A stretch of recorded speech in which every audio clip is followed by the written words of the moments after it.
Bonsoir Antoine.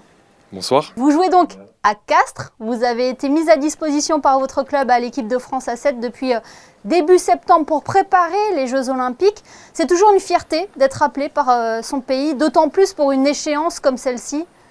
C'est ça exactement, c'est quelque chose d'assez exceptionnel, d'autant plus que là c'est les Jeux Olympiques et qui plus est en France, à Paris. Donc c'est vraiment quelque chose d'exceptionnel déjà de pouvoir s'entraîner pour espérer y participer et d'autant plus avec son pays, donc c'est quelque chose d'assez incroyable. Vous l'avez dit, il va falloir préparer cette échéance. En tant que pays organisateur, la France est déjà qualifiée pour les Jeux. C'est ça, le championnat est composé en plusieurs tournois et les 4 premiers sont normalement qualifiés d'office pour les Jeux Olympiques. L'année dernière, on réussit à finir 4e, donc on aurait été qualifié dans tous les cas, mais on est pays hôte, donc le 5e a eu de la chance et est qualifié à notre place.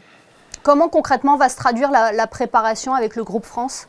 Alors la préparation, elle a déjà commencé, donc là on navigue un peu entre plusieurs endroits en France, entre Marcoussis, l'INSEP et aussi Cap-Breton.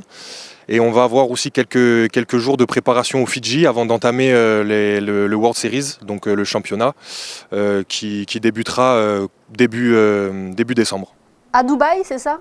C'est ça exactement, à Dubaï, ouais. Le but, c'est de monter en puissance en participant à ces étapes du World Series ? C'est ça exactement, comme je disais, l'année dernière on a fait plutôt une belle saison. Malheureusement on n'a pas réussi à remporter un tournoi, donc c'est un peu l'objectif de l'année pour envoyer des signaux forts, pour se mettre aussi en confiance avant l'étape ultime qui sont les Jeux Olympiques. Et votre étape ultime à vous, c'est de décrocher une place dans ce groupe qui participera aux Jeux. Là pour l'instant je suis dans l'équipe qui prépare les Jeux Olympiques. On va être à peu près une trentaine je pense à passer dans l'équipe. Donc au final on sera que 13 élus, donc oui il faut gagner sa place. Vous avez un profil atypique qui peut plaire, Antoine ?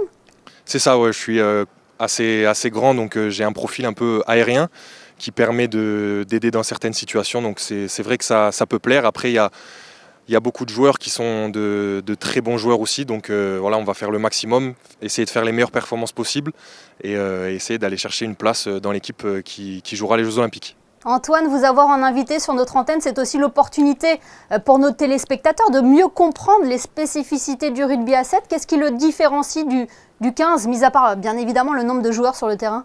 C'est un sport qui est très différent du rugby à 15, donc comme vous le disiez, on n'est que 7 sur le terrain. Et donc il y a beaucoup plus d'espace, c'est un jeu qui est beaucoup plus fluide et où on n'a pas le temps de s'ennuyer puisqu'il y a de l'action tout le temps. Et voilà, les efforts sont plus importants, les intensités sont plus importantes aussi.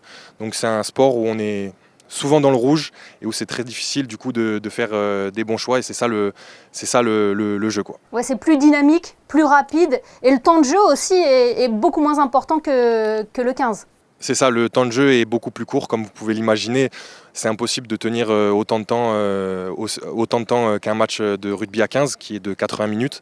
Du coup, c'est demi-temps de 7 minutes, donc c'est vrai que c'est assez rapide. Comme je disais, c'est fluide et du coup, les matchs sont assez courts, ce qui nous permet de pouvoir enchaîner des matchs. On fait environ 3 matchs par jour et du coup, le tournoi nous permet de faire 6 matchs dans le week-end. Antoine, que dirait l'homme, le joueur que vous êtes devenu aujourd'hui au petit Antoine Zegdar qui a commencé le rugby tout jeune à Monaco ? Ah, ça c'est une bonne question ça.